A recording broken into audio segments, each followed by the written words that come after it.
Hello folks, Simulation Full Nation here. Welcome back along to what is a bit of a roundup from everything that we have seen for FarmCon Day 2, and boy is there a lot to get into. So without further ado, we've got class of tractors we need to look into, new combines, new sprayers, new features, and a lot more. So let's wrap this up, let's go. Alright, and folks, so yeah, this was day 2 of FarmCon for 2022 Farming Simulator, and it did not disappoint. Today, or yesterday, was the day where we were expecting to see a lot more about the gameplay, with the actual live gameplay playthrough. We were seeing a little bit more of a Q&A there, and a bit more about Giant's Editor as well, and we got to see all of that. But the very first thing we did see was a picture of that guy. That is a Bertude sprayer, and we've known Bertude have been in for a while now. We just didn't know too much about them, but here it is. This is what looks like it's a 4200.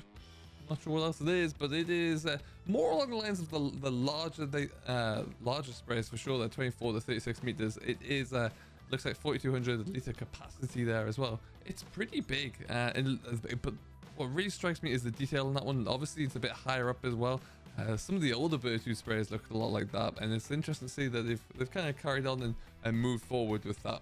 But that certainly was a really nice little kick straight out of the traps there when we're looking into this. And we're going to get onto some of the things that we're seeing in the background here as well, but just not straight away, because what I saw next, and what many of us saw next there, blew me away.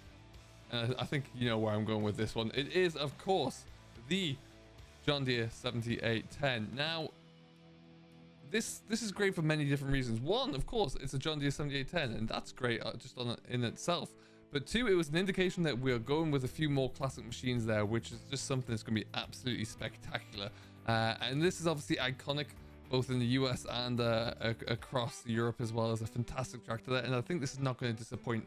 So we did see this in action a little bit, not too much, but we got to see something there. We're going to look into some of the features that we were able to kind of briefly touch on there with Kenny and one of the developers at Giants during the rest of this video. But just from the outset, just look at that tractor. It's fantastic there. It really does look brilliant.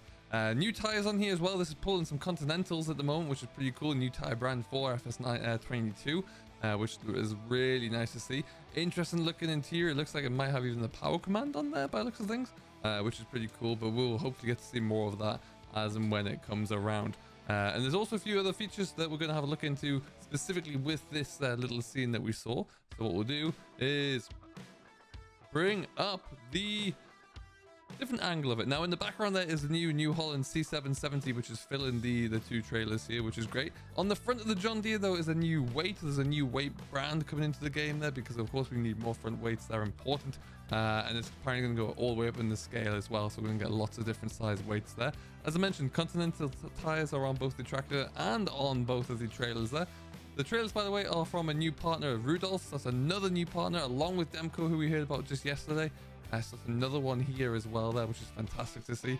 More is more, really, when you're looking at that. So really do like those. The trailer action was brilliant as well. We did see this tractor and trailer being carted away to a mill to be tipped. The sounds that we're going to hear a bit more about in day 3 of FarmCon have really been ramped up for this. So now when the trailer's tipping, you hear the sound of the trailer going up, and when it's coming down, you hear the sound. In this particular trailer instance here, it has an individual ram. So when that hydraulic ram is coming down in stages, as a multi-stage ram would, you hear it when it hits the bottom of that ram. You hear the sound that would make, which just sounded really nice, really pleasing. A really small piece of it all, but this sounded great. From the tractor side of things, we saw a little bit of the gearbox, and we were talking about this as a kind of a community really from day 1. As you can see on the bottom right corner there, next to where the drive and hub is, you do have a neutral, you have a forward and a drive and a reverse indicator, and you also have the gearbox itself. Now, this is going to be great. This is more in depth than I thought it would be. This will show you, and I'm looking at the little picture there now, you have in this picture in the corner, you have an A, and then you have the gearbox as well. What that means is not that it's in automatic or it's in drive, that's in range A. And there's 4 ranges in this particular instance for this old tractor here, and it's kind of been configured so it relates across the newer tractors, which have a CVT transmission there. They've somehow, I believe, managed to interchange that. But for the older tractors there, they have a more manual transmission. So you have your gears, and then you have your ranges within that gear as well. So it's really going to be quite interesting. As they drove through on this video, they were showing that you could see it was going through the ranges and then changing up a box, and that was just really pleasing to see. Actually sounded brilliant as well. What you could hear just over under the talking, it did sound fantastic. So that tractor is going to be a firm favorite across the board. I just know it is. We just need to get to it and see what that looks like for sure. And then as if I wasn't excited enough, you all know that I'm a bit of a Massey man at heart, and this is no exception here. This is a 3670. Look at the nose. Look at that angle down nose there. Oh, it looks good.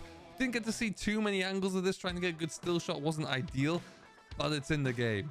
And I have a feeling we're going to see a lot more than just the two that we've seen today. People, trust me on that one. I think we're going to see something pretty cool.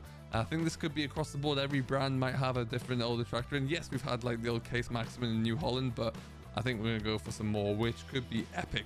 Really do like this a lot. Just to see the old Massey in there. Ah, I mean, just look at it. It's just brilliant. Putting that side by side with the 8S is going to be just oh, chef's kiss. Incredible. Yeah, can't wait to see more about that one. But what really intrigued me, this is at the stage, you can see in the background here is the bakery. So we were having a look at this when we were going through the production chain system, which, by the way, is looking a lot more advanced than I thought it would be. Some really nice little features in there in terms of how you can actually integrate that into your farming system. So you can, when you sell your produce at the mill, you can choose to either store it there, to sell it there, or to deliver your produce to another location, such as the bakery. So it can really kind of depend on what your schedule's looking like. Obviously, with 3-day seasons, there could be a lot of work to do. That will mean that you can just sell the grain off and not worry about the rest of it, or you can produce the flour and cart it yourself over to the bakery and get all the other ingredients ready and make whatever you're going to make there. Or you could do somewhere in between, which is kind of cool as well. Lots to like about the bakery there. It looks really developed, very well integrated as well, the whole production chain. I just can't wait to see a bit more about it. But my initial point, what got me about this was, as we were skipping through to see the bakery, something else flashed up. And it was that little guy there. Now, we don't get to see too much of that, but the eagle-eyed, and I like to think I am one of them, I think that's a Deutz Topline there. So now, if you will, I'll flash a picture up around about now of that as well. And it is very similar indeed, only if the header there, the stickers on the side of the header, and also the chunkiness of the cover over the real arm. I think we've got a top liner in now. Is that going to replace the TX34 from yesteryear, or the Class Dominator either from the FS19? Who knows? Or is it going to add to it? Really be pretty cool to see there. But you'll see as well on the picture I've taken here, just a lot running parallel with the reel are the ladders. That's what that is because as the Giants team was skipping through, obviously the ladders automatically went up. That was the best shot I could get of it, but it's going to be good to see. So I think in Deutz top line there would be awesome to see. Just another beautifully well modeled machine in game as well. We'll have to have a look to see what that's going to be like. Couple other small bits and pieces here to add on in. Now, one of the things that we've been looking at apparently was that a lot of things have changed with the crop foliage and the textures. For example, if you see here, it does look to me like the crop density of this particular field has been improved. This is the field of wheat, so it looks a lot denser, which is great to see, a little bit more realistic. The straw texture on the floor looks a lot better as well, in my opinion. I really do like that. But I've pulled up this shot here because this is apparently an indication of the new auto contour leveling feature for the combines, which would have it applicable in the modern day. So the other combines without contour leveling, it's not going to have it in game, which is a nice little separation there to see. Now, this screenshot was taken as an example. You can just see as you look at it there, it's slightly off kilter, which is great, which means it's working. Best way to judge that is by looking at the wheels on the combine there. They're uneven, which means that the combine's being held level. Love to see that one indeed. Very nice little feature to have in there as well. And I think it's small little things like that which will be looking good. And moving on, we've seen this before. This is the Class Saddle Track. I agree with you, nothing changed there. However, we did get to see it in action with some of the different compatible components on the back of it. This is, of course, the pre-order bonus you would receive. And it was a very nice machine to see working there. It also really kind of demonstrated the few extra details that Giants have included here. The new slurry texture, for example, the cultivated texture on the ground that you'll see when with a disc harrow going over stubble ground was a really nice incorporated texture there, which changes again when you drive over it with the slurry tanker. Beautiful model, by the way. Just looks sensational. It really does. But it also gave us a few different features as well. You have the option to configure when you're spreading slurry in any machine, that if you are running out of time and want to put more slurry down, you can configure that to be 2 stages of slurry in one application, so you'll be effectively doubling it up, which is pretty cool. Now, is that true to life realistic? To a degree, maybe. You would typically, you'd overlap when you're going through with a slurry tank run, so maybe you would in theory get double out there, but I see why they're doing it. I see the principle behind it there, so that you can apply if you've got a lot of slurry, you can put 2 loads out in one hit, save time, but also still hit those 2 different stages of fertilization, which would be great. Now, how that'll work with precision farming when that comes back on in, I'm not sure, but we'll have to wait and see about that one. A few other little bits of information that came up along the way today. So first of all, it does look like there might be the cattle have had a little bit more of a rejuvenation from what we've seen already. So with seasons coming in there, it is going to be very true to life to what we have in seasons right now. So multiple cattle breeds, which is going to be great to see. There looks like in the generic cattle status bar, when you walk up to the trough there, it showed you straw levels, silage levels, milk levels, health levels, which we haven't seen in there before without seasons, which is cool. So we've got to think that relates to the cleanliness of them. So that's really nice to see how they're incorporating that. They also mentioned that during the calendar year as well, there are better times to sell various specific different types of animals as well, and at different type of weights as well, which is pretty cool. So you can see they've really extracted a lot from seasons as we know it, which is I think what I would really wanted to see. I'm sure it is for you all as well. There was also mention of moving animals during the Q&A session there. There was a talk of is it possible to move animals to graze different fields, which of course Giants shut that one down from a performance standpoint. It's just not there, but they did mention, and I'm curious to see what this looks like, about fencing off an area to then use as a pasture. Now, is that just going to be one placeable area, like a big square fence, or is it going to be multiple different shapes? Who knows? But something to keep an eye on there, something to keep looking out for sure. In the Q&A as well, they also mentioned that there's going to be some starter packs for machinery. So if you're starting up a new game save and you want to go, for example, I know maybe into arable, and you want to start with a small kit, you can select to buy this small starter pack, and it'll give you everything you'll need to start with. Additionally as well, what I'd love to see, and I don't know if this is being kind of configured into it, will that mean that there's going to be more, like if you want to use all of your own mods there, it'll randomly select from them, or will it just mean that, it's going to be just that? It's going to be a handful of the base game mods, I don't know, but nice idea there, Giants. I think that could be pretty cool indeed.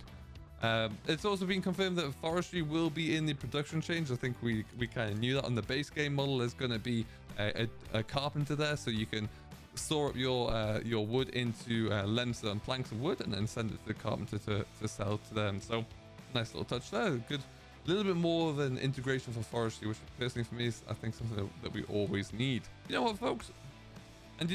That was Farm 2 in a nutshell. A lot to take away from it. After watching the gameplay playback, I am really hyped for FS22. I think there's going to be so many cool things to look into. I can't wait to dive into it more. We're nearly at the end of July already, so it's not going to be too far away before we see fact sheets starting to roll through. I usually think it's the end of August time when they start to come on in, so I think we could be seeing them again. There could be a lot more equipment, so we could see even sooner. So absolutely stick around on the channel. Let's see what that's going to look like, and we'll can't wait to bring you all that news and updates. For now though, if you have enjoyed this, I have been Simulation for the Nation with all the latest from day 2 at FarmCon. We'll be keeping an eye on day 3 as we're looking into some of the creation of the sounds amongst many other things, including I think there's a real bale stacking tournament tomorrow as well, so that is going to be a doozy. So until next time, thanks ever so much for watching. I've been SFTN, and we'll see you in the next one.